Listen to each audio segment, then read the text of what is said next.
Good morning once again, and in continuation with my previous video, in which I was telling you about the consonants and the vowel sounds, the difference between the consonant and the vowel sound. It was clear in my previous video. So now, in my current video, I would like to give you the classification of consonant sound. That how can you classify the consonant sound?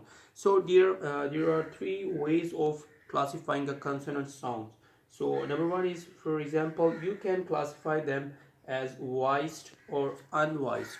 Here you can see that you can classify them as voiced consonants and unvoiced consonants. So how can you differentiate between voiced and unvoiced consonants? So it's very easy. So for example, just place this thumb on your Adam's apple over here. So then try to pronounce the sound, the consonant sound, like ba, ba. So you will see there will be some sort of friction over here. There will be some sort of vibration over here. So if there is some sort of vibration, it means that the consonant is voiced consonant. If there is no vibration while pronouncing or by uttering that, you can say sound of consonant. So it means that it's unvoiced consonant. So this is a very simple way of classifying, you can say voiced or unvoiced consonant. There is another way of classifying the consonant, and that one is that it is about, you can say, let me show you about this one. So this is another way. Yes, exactly. Place of articulation. So you can classify your consonant according to the place of articulation, that where they are articulated.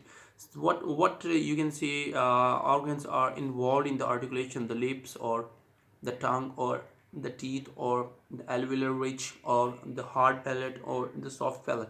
So all these things we will be discussing in this one. So if you are going to do this sort of, you can say, classification, so I can tell you that if a sound is produced, and we can say that in place of articulation is that where it is produced.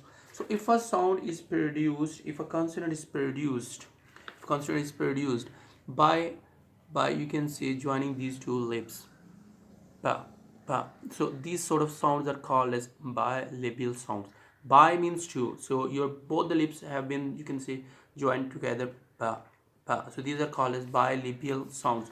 So the other way, the other category is that in which your upper teeth and lower lip, they are joined together like this. So fa, fa. So these sort of sound are called as labiodental, because your teeth have been involved and your lips have been involved. So these sort of sounds have been called as labiodental. Then there is another category which is called as dental. What is specialty in the dental sound? So the tip of the tongue and upper teeth, they are joined together. The tip of the tongue and the upper teeth, like this. So the sounds will be the, th, the, and th. These two sounds have been called as dental sound. Then there is another category which is alveolar sounds. Alveolar sound. So how you can pronounce those alveolar sounds? What is the specialty in that one? So you can say the tip of the tongue.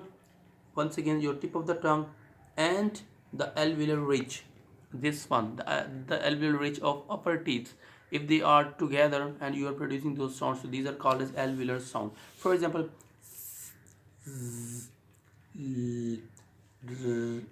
and so these are the alveolar sounds. Then there is another category which is called as plateau alveolar. So what sort of sounds are these plateau alveolar? In this one, the front of the tongue, not the tip. This is tip.